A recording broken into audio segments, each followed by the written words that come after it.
Hello everyone, today we'll be going over the slime mold algorithms simulation. But before heading into the simulation itself, let's first see where it actually originated from.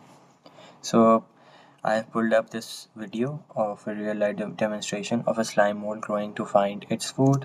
The slime molds in this video is the Physarum polycephalum, and after some time you can see that it spreads out initially and then at the end it finds the food source.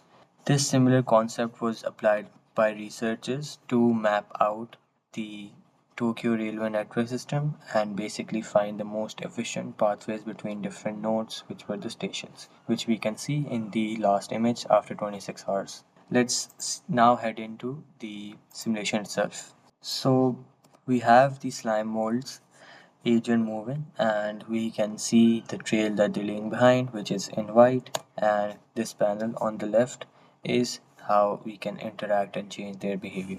So the first slider that you can see is the sensor angle, which basically controls the vision of the agent. So if I increase it, the vision increases and they start to spread out a lot, but if I decrease it, they start to go in one direction, which we can also zoom in and see with this capability. So you can see they're moving in one direction, right?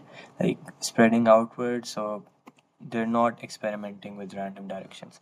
If you increase the sensor distance, so let's reset this, and if you increase the sensor distance, they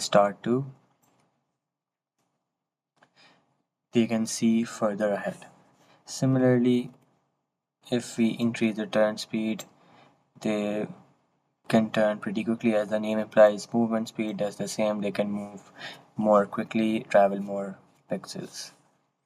Decay rate controls the evaporation rate of the trail, and if I decrease it a lot, the brightness gets low. If I increase it, it gets higher, right?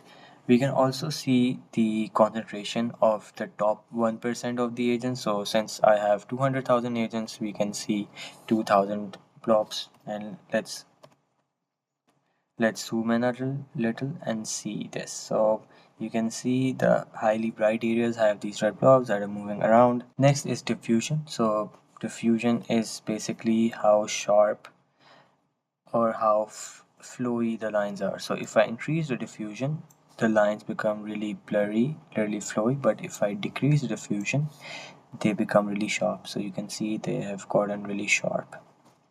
Deposit amount is once again how highly concentrations the agents deposit. We can control how these agents basically spawn. So when they spawn, do they move inwards, or do they move outwards? Do they move in a circle, or do they move randomly? And through experimenting with these, we can find really beautiful and really interesting patterns that we also see in real life. I have basically coded 3 presets. So this is preset 1, the slime mold is moving inwards.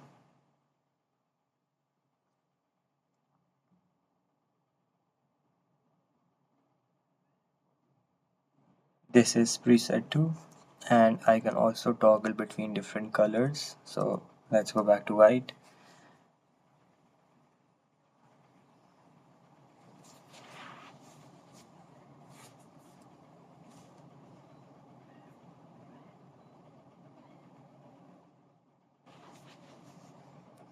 And this is preset 3, which basically introduces 2 different species of slime molds, which can be represented by 2 different colors, and they are isolated from each other, so each has their own trail.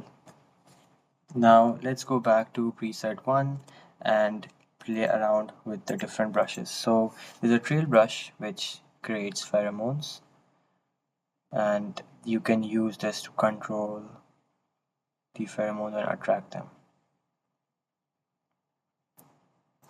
There is a wall, so I can create a wall and block these, and then we can even zoom in and see how they start to move around. And we also have a food, so I can create random food spots in the map, and we can see the slimes and the agents start to converge to them and try to find their path towards these. Let's go towards the final mode. So this is the slime mold navigating through a maze, trying to find their way expanding outwards, and also the different food blobs. So I've spread around 20 different food blobs, and the maze is also randomly generated, as you can see. And with time, the slime mold agents explore and move about.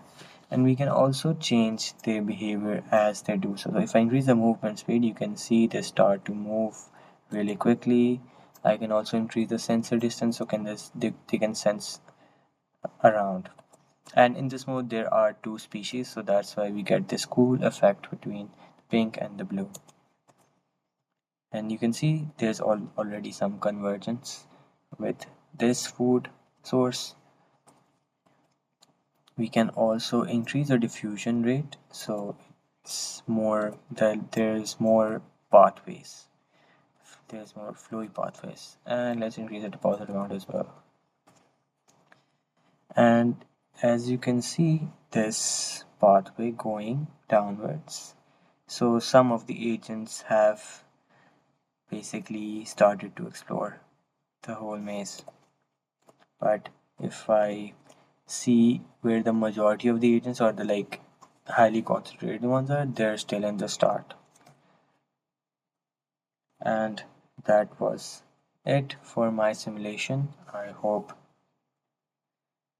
it was interesting.